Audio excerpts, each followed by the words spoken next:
Can't Wait for Christmas is a proud member of the Christmas Podcast Network.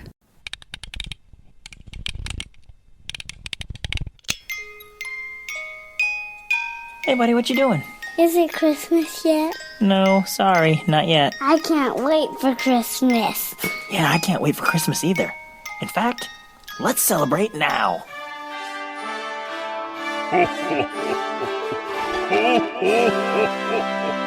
Welcome to the Can't Wait for Christmas podcast.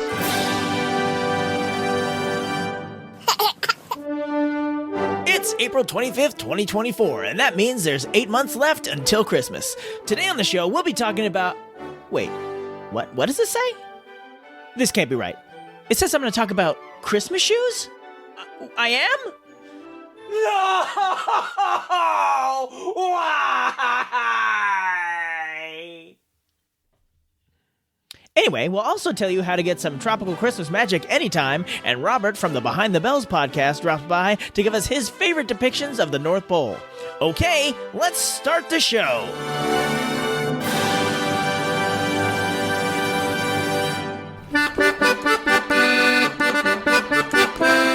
Welcome, Yule Believers, to the Can't Wait for Christmas podcast, the podcast all about Christmas history, Christmas traditions, Christmas media, and everything else Christmas. I'm your host, an elf who definitely does not want to be a dentist, Tim Babb.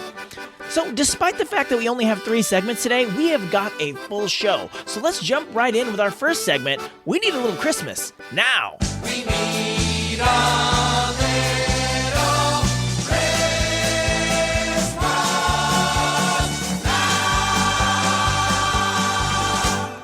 So a few weeks ago, I spent Easter in the lovely islands of Hawaii. Specifically, I was on Oahu. And while I was there, I got a chance to visit with my cousin Heidi, who lives on Oahu.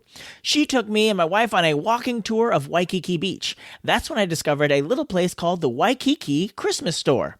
It's a little shop that's open all year, and they sell Hawaiian-themed Christmas ornaments. Plus, they will personalize your ornaments while you wait by adding your name to them.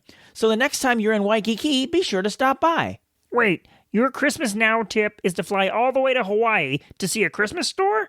Do you honestly think most people can do that? Not at all, imaginary listener. Sounds kind of like Kermit the Frog. My name is Carl! In fact, if my mom hadn't given us this trip as a Christmas present, thank you, Mom, I doubt we would have been able to do it. But if you happen to be in Waikiki, you should definitely check this place out. Okay, but what if you're not in Waikiki?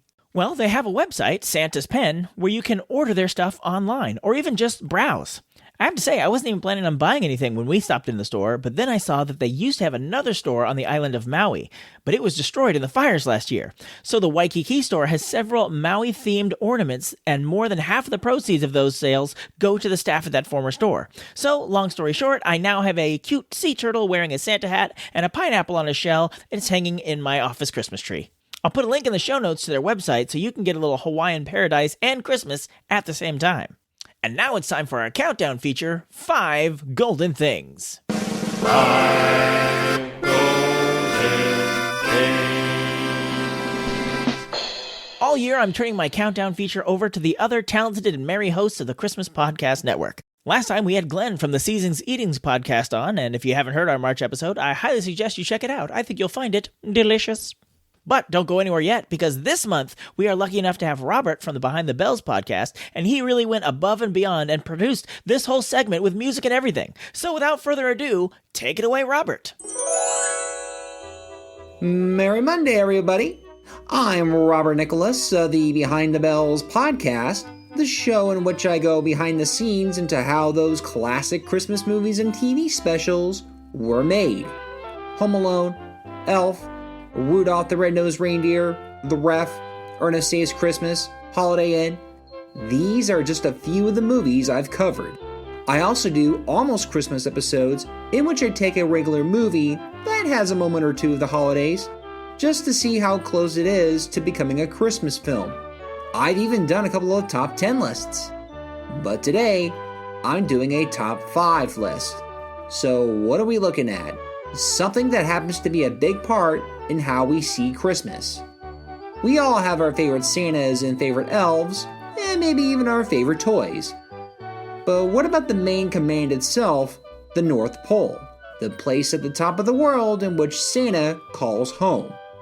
a place that many on Google Earth will see as a barren snowscape, a place that can sometimes be a large cabin, or a quaint village, or even a hidden metropolis depending on the story.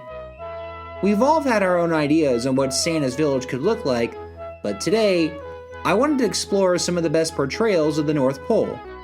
Which do I think is the closest to what I wanted to see as a child, and maybe now? Which one gives me the most Christmas feels? Which one feels like something an immortal man would call home in order to generate the toys for every child around the world? I'll say now that a rule I'm following is that it needs to actually be at the North Pole. It can't be some ambiguous random magical place called Christmas Town like in The Nightmare Before Christmas. It can't be a false one like the North Pole within the TV movie The Night the Reindeer Died in Scrooge. And it also can't be set on top of the moon instead of the North Pole, as shown in the 1959 Mexican movie simply titled Santa Claus. It has to be at the North Pole itself. With that noted, keep your hands and arms inside the vehicle at all times. Let's go for a ride. Let's look at the top 5 portrayals of the North Pole. Number 5. Santa Claus the movie. Let's kick it by going for something more traditional and a little old world. Santa Claus the movie was the 1985 film produced by the same team of the Superman movies, the Salkinds. They essentially wanted to create an origin story to the man in the red suit, similar to how they did so for the DC superhero. But unlike Superman, which was a major hit of the 1970s, Santa Claus the movie is very complicated. It's hard to defend it as a genuine good movie, but it has grown over time to become a guilty pleasure. It's like a 1980s time capsule if the things that went in there were from a team of producers from Europe and Mexico that thought they knew what kids would like. In that sense, it's fascinating. My deep dive episodes go into more detail about its history, but it gives you kind of a better understanding of why it was made when it was. The movie itself is all over the place and pretty forced, but there is good in it. One of those things is the North Pole. When I think of those old children's books that my grandparents had me read each December, this is what I think of. This is the North Pole in which everyone lives in the same building. It's like an ice castle on the outside, acting as if it's concealed by a glacier, but the inside is more like a log cabin mansion. To me, it resembles a giant cuckoo clock with a lot of wooden structures and wooden machines. It's as if the place itself is one giant toy. It's clear that the elves, or the Vendigum as the movie calls them, have been waiting for centuries for a chosen one to arrive to help serve the work of the elves and the endless toys they make. Once Claus arrives, they know that the time has come and a portal opens to a kingdom on the top of the earth. This gives the place more of an ethereal kind of charm. It feels like a storybook come to life. Plus, I have to give credit that this is one of the few North Poles to show us an environment that's mostly night. The moonlight allows the ice and glacier to sparkle more, and it oddly makes this cold environment more warm. I could care less if it's inaccurate, it just makes the place much more magical. The North Pole in Santa Claus the movie is probably the closest we'll get to an old-fashioned kind of North Pole. Number 4. Elf. So moving into the next level is something more keen to the Rankin-Bass style of Rudolph the Red-Nosed Reindeer and Santa Claus is Coming to Town. Elf is essentially a big tribute to those specials and asks, what if a human was raised here? Elf was the little movie that could of 2003, beating out other family movies like The Cat in the Hat and Looney Tunes Back in Action. It gave both Will Ferrell and director Jon Favreau their big breaks. It also crafted a new holiday film that was palatable for all audiences. Kids can laugh at Buddy the Elf's antics and running around New York, while parents can bask in the more nostalgic tone that it takes. Writer David Birnbaum wanted this to have the same tone as the Rankin-Bass specials he watched as a kid. It's a good thing that Jon Favreau kept the tone. While the movie is mainly set in New York, Elf spends a good amount of time at the North Pole, where we see this unique home of Santa. we have something more like a mountaintop resort. Instead of one structure, we have various cottages. Some are the toy factories, and some are home to the elves. But where it has a step up above Santa Claus the movie is that we get an understanding that this place is more like an established town. It has a school, a town hall, and a lake for ice hockey matches. There is even a basketball court where Will Ferrell, has an unfair advantage, his height. Unlike Santa Claus the movie that had the elves more like little people that are just slightly shorter, these elves are more exactly what you think of when you think of elves. High-pitched voices, smaller builds, think more like 2 to 3 feet, and pointy ears. To make another connection to Rankin Bass, the outfits are the same ones in Rudolph the Red-Nosed Reindeer. The North Pole can look fake, but that's completely intentional. It's supposed to look like something from a stop-motion special, even though there's clear humans. Well, first, that doesn't stop from stop-motion snowmen, puffins, and even narwhals from appearing. Second, because the movie is committed to this choice, you do feel very immersed within this North Pole. The fact that this was all built on sound stages while New York was shot on location creates a bigger separation. It's easy to see why New York City could feel like a planet. But it's also easy to see how human that this North Pole would come out like an alien himself. But that just makes it funnier. The North Pole of Elf is so retro, it seems like no one would want to emulate it. Perhaps it helped create the identity of the movie that most would assume someone copying it would just be stealing it. Maybe that's how Elf really did something that made it its own thing. Number 3. Rise of the Guardians. Ah yes, this DreamWorks animated movie from 2012 is very underrated.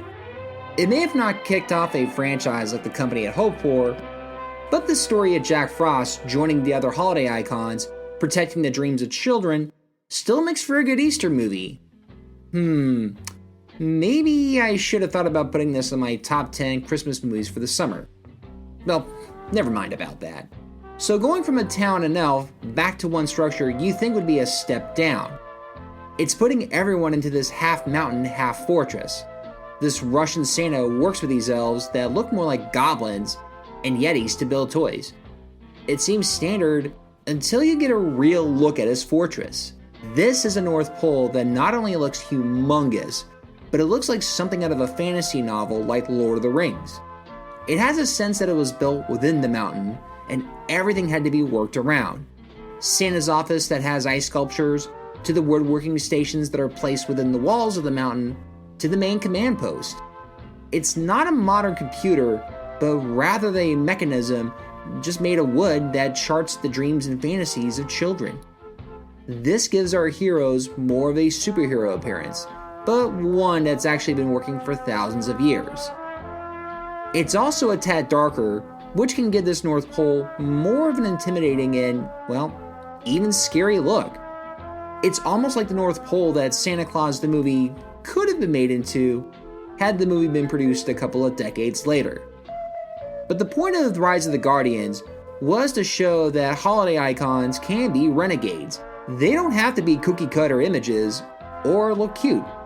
It never feels manipulative, and you do get a sense that they wanted to create more depth for Santa, the Easter Bunny, the Tooth Fairy, the Sandman, and of course, Jack Frost. If they need a place to call home, this is the North Pole I can see them working in. Number 2. The Santa Claus. This shouldn't come off as a surprise for a millennial like myself, but the Santa Claus brought new light to the idea of what a North Pole is capable of. For the sake of exploration, we're going to include the sequels and the Disney Plus streaming series. So, why the Santa Claus? On the surface, once Scott Calvin and his son make it to the North Pole, it seems like something that could have come from, any other Christmas story. I mean, we do actually see the pole of the North Pole before their sleigh descends into the elf labyrinth. We do see a place that looks magical, but what starts the separation are the elves. They look just like children. As we learn from elves like Bernard and Judy, they only just look like kids. They're actually really old and have technically been around longer than Scott, but they still look up to him to fill the pants to be the next Santa. They still need that chosen one to fill the duties of delivering toys. Within the first movie, we see a large, nearly Baroque building that looks like the main hub of operations. We pass the specific toy rooms and the reindeer stables. It only gets bigger when we get to Santa's bedroom that does have a viewpoint. There's a large metropolis where all the elves work and live. It's not until the next movie in the TV series that this is expanded on. It seems like the whole place itself is hidden under snow and ice to keep it secret and isolated, but it doesn't have the same intimidating feel as Rise of the Guardians. The Santa Claus is absolutely trying to make the place look more whimsical and enchanting. We see European-style buildings and cobblestone streets looking like a larger fantasy land. Well, it makes sense that given Disney produced it, it might as well look like something from an animated Disney movie. Like Rise of the Guardians, we also get the sense that the other holiday icons will show up to play their part. Within the streaming show, we even get the other holiday icons like La Befana and Krampus. This only builds a larger scale on how much magic really plays a part in this world. The North Pole of the Santa Claus feels like the product of one trying to modernize the Santa Claus legend while following all the rules of what he needs to have. Reindeer, milk and cookies, and all cultivating to the one night he makes his annual trip around the world. This is the kind of place I would love to see as a walkthrough at a Disney park. Honorable mentions. The Polar Express. It's a neat design, looking like a factory town, though I'm not a fan of these elves. The Christmas Chronicles. I love Kurt Russell's Santa Claus. What I don't love is this North Pole. It has the European look, but definitely feels like it's ripping off the Santa Claus. Fat Man. This probably has more of an ordinary home and workshop vibe, while still having the fantasy element. It's unique, it just needed a little more. Number 1. Arthur Christmas. I've said it before, and I'll say it again. Arthur Christmas is an amazing movie. I love the story, the wit, the acting, and just how much this puts me into the Christmas spirit. I love that it makes me want to be closer to my family. I love that Arthur himself is a likable dweeb that we can root for. I love how much this makes me want to give. This is an annual Christmas canon watch that I look forward to every year. The North Pole not only is everything that I want out of a North Pole, but it's somehow made it better. Yes, it's at the top of the world, and we even see a neat shot of the North Pole itself with various flags of people that have made it there. We even hear the voice of a girl who asks why can't she see Santa's workshop when she looks on Google Earth. But below the surface is where we get the real picture. We have an underground facility that was built around the ice, but it's been modernized to meet the demand of the world's children.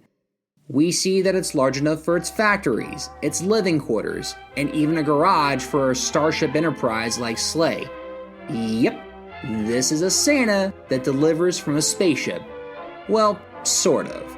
Arthur Christmas establishes that the only magic is that if the Claus family can live for a long time, there are elves, and it is possible to make the reindeer fly. But in order to deliver to every house, there's nothing they can do about time. Hence, it's not just Santa.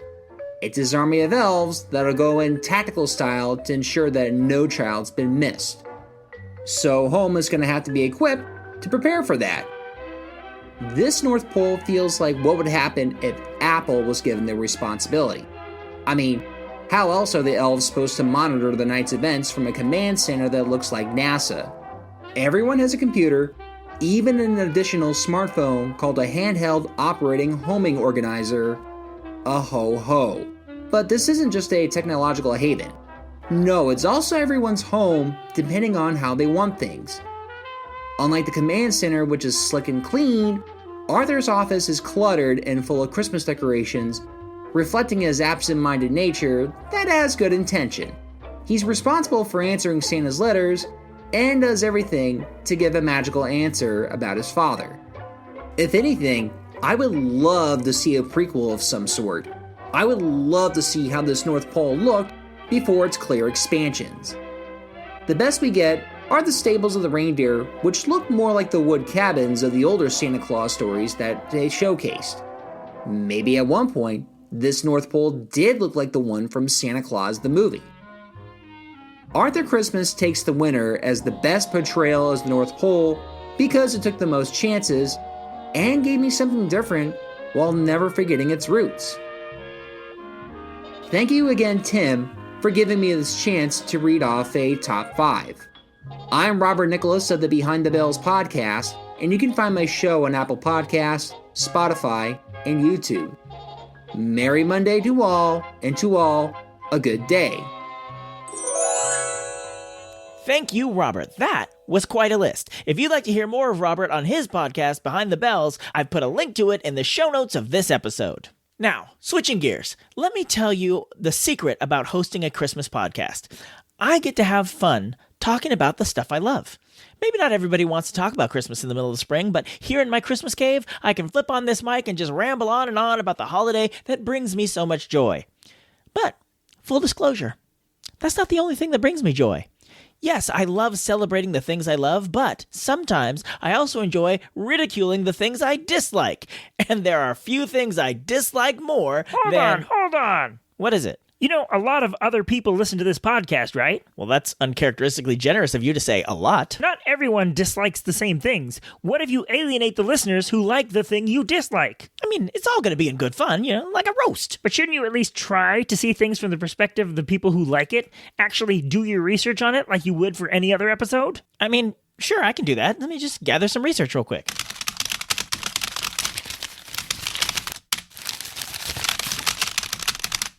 Okay, ready. Somehow I assumed researching this show took a lot more work than that. Oh, hush. Anyway, I am now prepared to take a deep dive into the infamous song, Christmas Shoes. Standing right in front of me was a little boy waiting anxiously, pacing round like little boys do, and in his hands he held a pair of shoes.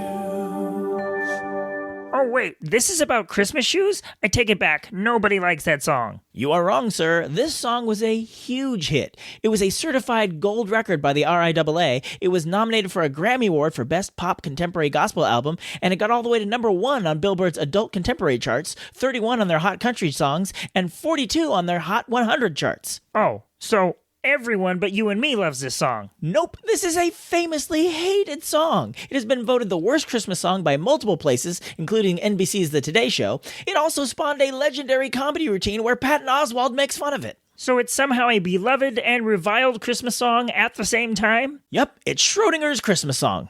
So I thought we might have some fun, making jokes and looking back on how the song came to be. So you think you're going to say something today that's funnier than what Patton Oswalt said? I mean, I'm a stand-up comic, too. Okay, you and Patton Oswalt are both comics like Meryl Streep and the dog from Air Bud are both actors. Okay, that's harsh. I'm sorry, that's wrong. Thank you. Plenty of people have actually heard of the dog from Air Bud. Ouch! Come on, man. We're supposed to be roasting Christmas shoes, not me. Well, there will probably be some people listening who actually like Christmas shoes, so I thought they might appreciate it if I took you down a peg or two first. That way we have something for everyone. People who like the song and people who dislike it. You're forgetting about one important group. Who? People who have never heard the song. And if you are listening to this, I'm sorry. I'm so sorry. But you are about to be sucked in the world of Christmas shoes.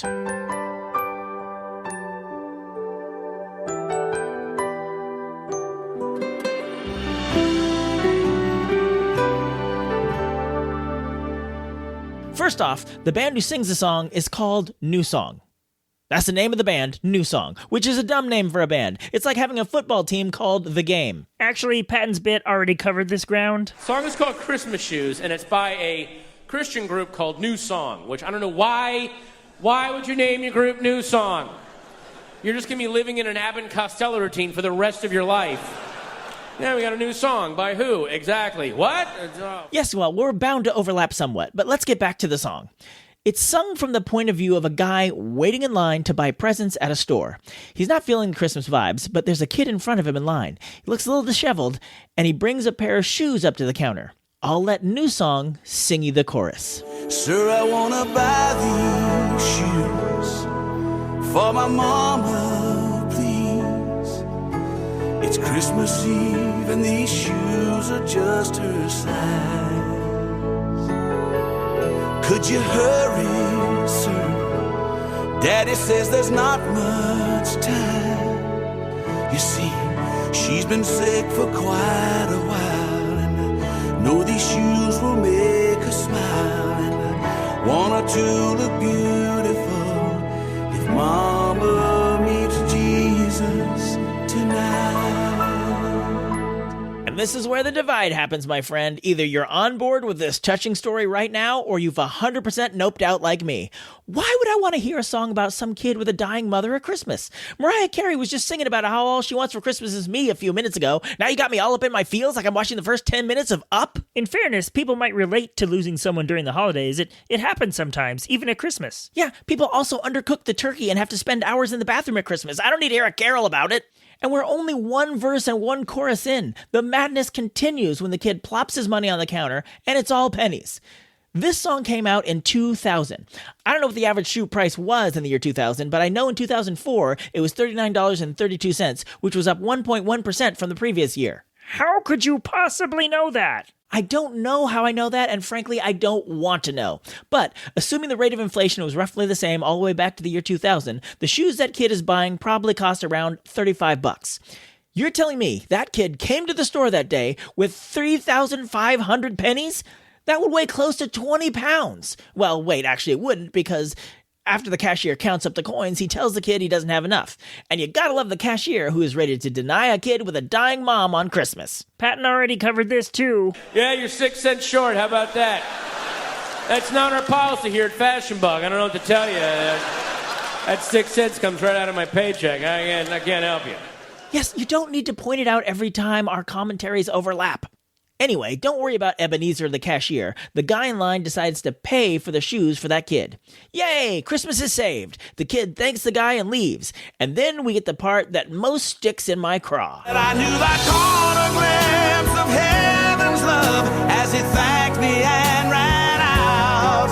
I knew that God had sent that little boy to remind me what Christmas is all about.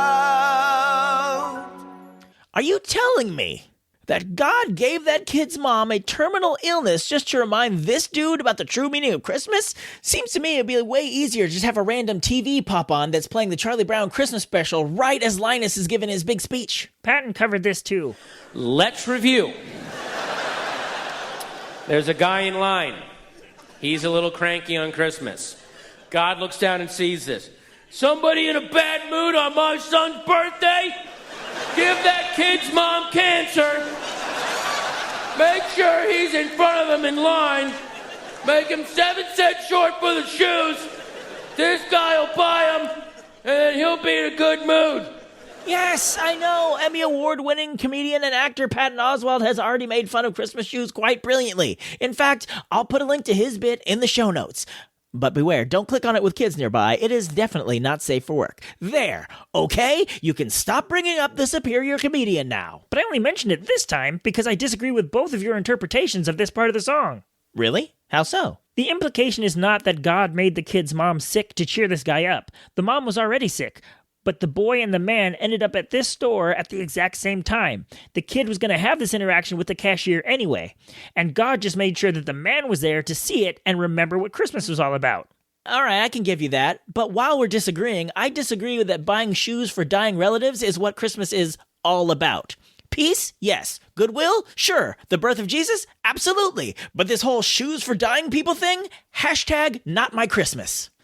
And while we're on the subject, why is this kid out buying shoes when his mom might kick the bucket at any minute? Go home, kid. Mama would rather spend this time with you than wear some shoes. And where is Dad during all this? I have serious questions about this entire situation. This song has more plot holes than a Zack Snyder movie. They did make a movie about this song. Oh, we'll get there. But first we gotta go back to where it all began. Wait, you're not done? Oh no, you had me do all this research, so here it comes. You wound up the snow globe, now you gotta listen to the entire tune. So the story of Christmas shoes goes all the way back to 1997 in a little book called Chicken Soup for the Christian Soul. It's a collection of a bunch of short inspirational stories. One of them was Golden Shoes for Jesus by Helga Schmidt. In it, a woman is at a store 4 days before Christmas. 2 kids, a boy and a girl, are trying to buy these golden shoes. They don't have enough money. The woman steps in, and the kids are so grateful. The kids explain that their Sunday school teacher told them that the streets of heaven are gold, so they wanted to get their mom these golden shoes because she will be going to heaven soon. Some of the research I did for this claimed that this was based on an incident that actually happened to Helga in Alco, Kansas, but I couldn't find proof of that. But clearly, this is the same story. But the story jumped out of this book and became a big email forward that got shared all over the internet. This was back in the days before social media, where you couldn't just post something for people to see if they wanted to. You actually had to send an email to your friends and family to annoy them personally. Now, eventually, this story caught the attention of a St. Louis radio DJ, Isaiah D.C. Daniel. He read the story and thought it would make a good song, so he reached out to some friends of his, Eddie Carswell and Leonard Ahlstrom from NewSong. According to DC, they spent 3 years working on the song. In the year 2000, as NewSong was finishing up their decidedly not Christmas album Sheltering Tree, the unfinished Christmas Shoes was pitched to the album's producer as a bonus track. But the producer wasn't impressed and shut it down. And if NewSong had left it there, we'd all have been spared this song. But no, they ended up playing it for the record label, and they loved it. They wanted it finished and on the album as a bonus track. So after 3 years of working on the song, they finished writing, recording, and producing it in just a week. Once it's released, it starts to get airplay, not just on Christian music stations, but on mainstream radio as well. This song is a hit. Okay, now we're done. Nope, we have to rewind again. What? Why? Well, we cut back to a hot July evening in 2000, and NewSong is performing a concert in Knoxville, Tennessee. Backstage is author and friend of the band, Donna Van Leer. She and lead singer Eddie Carswell got to talking about the song he was working on, and Eddie gave Donna a brief synopsis of the song. When Eddie asked if she thought the premise would make for a good song, Donna thought that the idea would make a great book. Donna immediately started brainstorming and writing the book on the way home from the concert. So now the song and the book are being developed independently, but at the same time. The song comes out first, later that year in 2000, and then the book comes out the very next year in 2001, and does quite well. So well that Donna follows it up with a second book, The Christmas Blessing, which catches up with the kid who bought the shoes, who is now in his 3rd year of med school. But it doesn't stop there. So many more books followed. The Christmas Hope, The Christmas Promise, The Christmas Secret, The Christmas Journey, The Christmas Note, The Christmas Light, The Christmas Town, The Christmas Star, and most recently, 2020's The Christmas Table. From this one short story, Donna has created her own Christmas literary universe. Well, good for her. Way to use every part of the Christmas shoes. But at least now we have the full story. Not quite. Don't tell me. Yes, we have to rewind again. You're a madman! I bet Patton Oswalt didn't dive this deep into Christmas shoes. Probably a reason for that? Now we're back in June of 2001. Donna Van Leer is nearly done writing her first book, Christmas Shoes, and she gives an uncorrected copy to producer Beth Grossberg. Beth cried reading it and thought to herself, this is the most beautiful Christmas movie I have ever read. So she got the ball rolling, and by the next year they have a made-for-TV movie starring Rob Lowe and Kimberly Williams. This Christmas, 2 families will test their faith in themselves. Thanks, mister. And discover the magic that is the Christmas Shoes. It had the highest ratings for any CBS movie that year, and the second highest ratings for any TV movie that year. This is also when NewSong finally makes a music video for the song using clips from the movie. And just like the song, I have issues with the video. Of course you do. Between the clips of the movie, the video shows NewSong singing the song in various Christmassy-looking settings. I should say, it shows Eddie singing the song, while the rest of NewSong stands awkwardly behind him. Seriously, I'll put a link to the video in the show notes, and if you can stomach it, watch the other band members standing behind Eddie and staring off into space. They don't have any instruments, they aren't singing backup, they are literally just standing around looking like they are either bored or depressed, or perhaps both. None of them are even looking the same direction. One guy looks like he sees something way more interesting happening off camera. And they had to do it for a while. This song is almost 5 minutes long. You're telling me they worked on this song for 3 years and couldn't whittle it down a little? How does it take 5 minutes to tell this story? The Brady Bunch theme song tells the story of 8 people becoming a family, and that bad boy clocks in with a time of less than a minute. Okay, so now are we done? Heck no! The movie got a sequel, The Christmas Blessing, which kind of sort of follows the plot of the book of the same name. We definitely get the grown-up little boy, but he's a full-on doctor, not a med student, and he's played by Neil Patrick Harris. They even brought Rob Lowe back for a glorified cameo. NewSong then does a song called The Christmas Blessing to complement the movie and the book. Oh no, are you going to go off on another rant about the song Christmas Blessing? No, it's fine. Wait, really? Yeah, it's just a nice little song about Christmas and love. No dying moms, no jerk cashiers, nothing to complain about.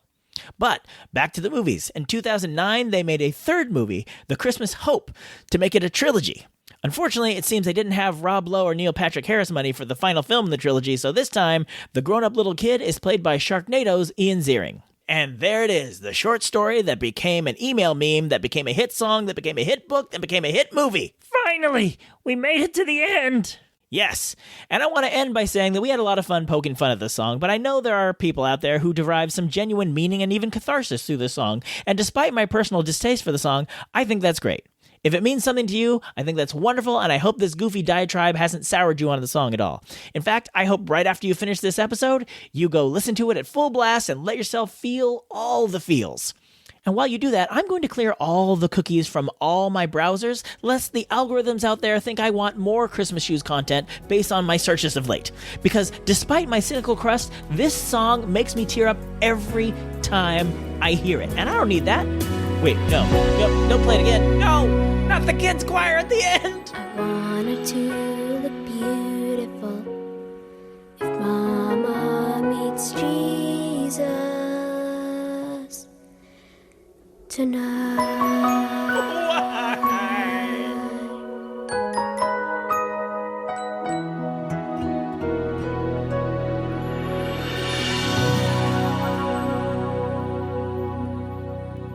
And that's our show. Thank you so much for listening. Check out the links in the show notes for Santa's Pen, the Waikiki Christmas Shop website, the video for Christmas shoes, if you can stomach it, Patton Oswalt's hilarious but not safe for work bit about Christmas shoes, and the link to Robert's Behind the Bells podcast. Thanks once again to Robert for being a part of our reindeer games today. Okay, that's all I've got in the stocking for today, but until next time, you believers, keep laughing all the way. And that was Christmas 1983. Actually, Dad, it's 2024. Oh.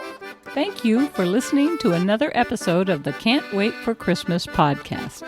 If you like what you hear, please subscribe to us on Apple Podcasts, Spotify, Google Play, or wherever you get your podcasts. Remember, if you leave us a review on Apple Podcasts, aka iTunes, and email us about it at christmas@tancast.com, we'll send you a free Can't Wait for Christmas sticker.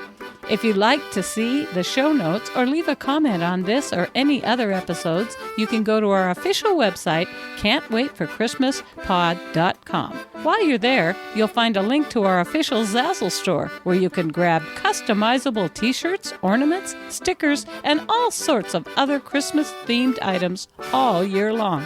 We'd love to connect with you on social media. On TikTok, Facebook, Instagram, and Threads, we are Can't Wait for Christmas Pod. And on the app formerly known as Twitter, we are @ChristmasPod.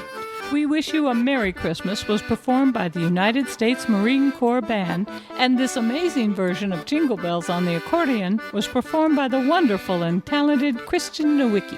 All other music and sounds used in this episode are the properties of their individual copyright holders, and they are used for purposes of commentary and review. No infringement is intended. Okay, boys, did I forget anything? God bless us, everyone. Merry Christmas!